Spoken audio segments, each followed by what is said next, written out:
लावण्या सुधीर परब, परंतु पार्थ गणेश गवस शब्द ऐकले आणि त्यानंतर नितीन बांगुर्डे पाटील सरांचे शब्द आठवले. मित्रांनो, कसा होता महाराष्ट्र स्वराज्य स्थापनेच्या आधी? हा महाराष्ट्र पहुडला होता निर्जीव निद्रिस्त ग्लानी आल्यासारखा. नव्हता स्वधर्माचा अभिमान की नव्हता शिवधर्माचा स्वाभिमान. अशातच एक लोळ घुमला सह्याद्रीच्या खोऱ्यात. जे झोपले होते ते ताडकन जागे झाले, जे जागे होते ते उभे झाले, जे उभे होते ते चालते झाले आणि चालणाऱ्यांच्या खांद्यावर स्वराज्याचे निशाण आले. हे राज्य व्हावं श्रींची इच्छा दौडू लागली, मोहीम फत्तेच्या नावाने उडू लागली आणि अखेर 350 वर्षापूर्वी रायगडावर 32 मणाचं सोनेरी सिंहासन साकार झालं.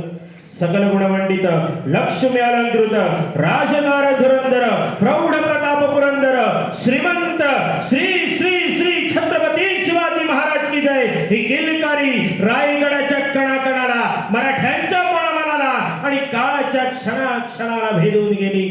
कष्टकऱ्यांचा, धारकऱ्यांचा, शेतकऱ्यांचा राजा शिवबा छत्रपती झाला. म्हणून आपण मिरवतोय मराठा म्हणून, आपण मिरवतोय हिंदू म्हणून. नेहमी एक गोष्ट लक्षात घेण्यासारखी, एक वेळ मंदिरात गेलात नाही तरी चालेल, कारण कोट्यावधी देवतांची अब्जावधी मंदिरं बांधली गेली, परंतु एकमेव मंदिर असतानाही देवतांप्रमाणे अब्जावधीच्या मनावर राज्य करणारा राजा म्हणजे माझा शिवबा, स्वराज्य संस्थापक छत्रपती शिवाजी महाराज. एकदा जय जयकार करूया.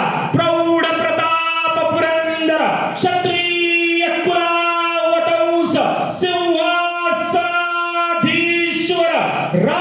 राजाधिराज श्रीमंत श्री श्री श्री छत्रपती शिवाजी महाराज की धर्मवीर छत्रपती संभाजी महाराज की हर हर.